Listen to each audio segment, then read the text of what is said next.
hawa ndugu zangu wote, wakubwa kwa wadogo, nataka tufanye kazi mpaka kipindi chetu, kwa sababu sisi tumechaguliwa kwa miaka 5 kabla hujauliza mingine 10. Watu wakubali tumefanya kazi. Tufanye kazi kwa uwiano vile katiba inavyosema. Nataka nishukuru huyu ndugu yangu mdogo Osoro, ameongea vizuri sana hapa. Ni vile huko unasikia Kisii.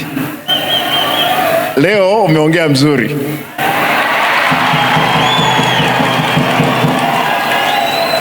Unajua na kuanga mchokozi kidogo, lakini kijana mzuri. Umesikia kelele nyingi sana hapa Kisii. Na kelele hiyo imekuwa Simba hajafanya kazi, hakuna barabara, hakuna mijengo. Mheshimiwa Rais, nataka nikueleze leo, nilipoingia ofisini nilipata classrooms za ECD ambazo zilikuwa zimejengwa ni 81 kwa miaka 10.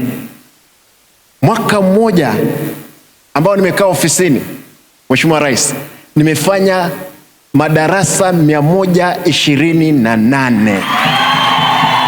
Kuna watu walikuwa wanaamini project za hewa. Watu wanasema kuna barabara inaitwa Simba Ruto Road ama Ruto Simba Road. Ukienda kuitafuta Kenya hii hakuna. Mheshimiwa, kuna barabara mimi siwezi jenga, na nimesema kuna barabara siwezi jenga na kuna classroom siwezi jenga. Barabara ambazo zinajengwa kwa matumbo ya watu siwezi jenga liwe liwali.